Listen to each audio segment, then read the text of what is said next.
Pinhead, the ultimate corporate man for hell. Now, Pinhead is one of the most interesting characters we've seen in any modern mythology, and it's for a reason. Like, he's got a lot going on, and when we really look at him, it's multiple layers. Now, first, we gotta see him as order within chaos. We associate him with hell, but he isn't just some demon that's just randomly running around like we tend to think hell is. This guy is very disciplined, he's cold, he's absolutely precise. He represents order within hell, which seems completely at odds with each other. But his demeanor is closer to that of a priest or a judge than a beast. And this is actually what makes him scarier. Because psychologically, he's not killing for fun, he's enforcing rules. See, the Cenobites believe in this cosmic contract. You open the box, we coming to get you. So he's got this rigid adherence that makes him more of a bureaucrat than just a straight butcher. I kind of see him as hell's IRS agent. You called, he answered, and now there's paperwork we got to finish that's in your flesh. And here's the thing that we need to understand about him. He doesn't think he's offering you a bad deal. When he comes to you, like what they're offering is this pleasure for pain reward, he doesn't see any of this as bad. So when you call that number to him, this is like a warm lead. And I'm about to convert this sale, and he does it at like 100% rate. So he's not evil in his mind, he's a liberator, and this is going to be very important when you need to try to understand this guy, right? So his entire psychology is rooted in the fusion of pain and pleasure.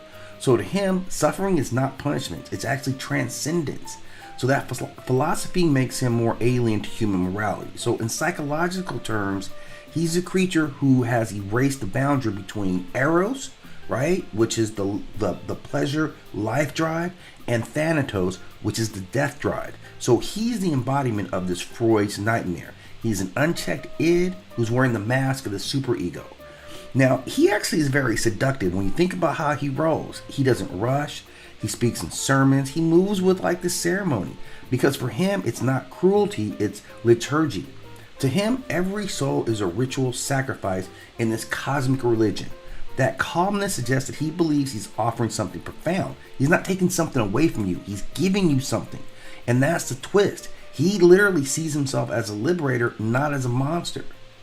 Now, the origins of this character, his human side at least, Captain Elliott Spencer, who was a British officer who saw so much rawness in war that it just broke him, right, on a whole couple of levels. And this adds a layer of tragedy to the story. So his transformation into a Cenobite is basically PTSD, like transitioned into a whole theology. War stripped him of humanity, and the Cenobite order stripped away everything that was left of him.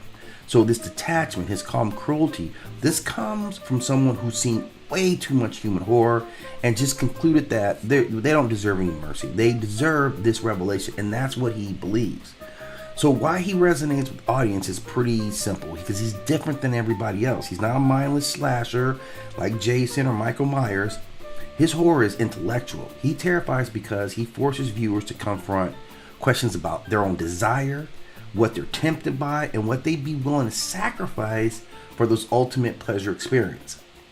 So it works deep down because most people are kind of curious and afraid of where their darkest desires would take them. So I'm telling you, this is an interesting guy. He's far less of a monster and more of a philosopher, priest of suffering, like the ultimate agent who's going to get everything right. He's calm, he's disciplined, he always hits his monthly numbers, and he's convinced that he's giving you not only what you asked for, but what everybody would want. He truly believes in this pain set. So an interesting character on a lot of levels, and that's what really sets him apart, is ruling order within this chaotic realm.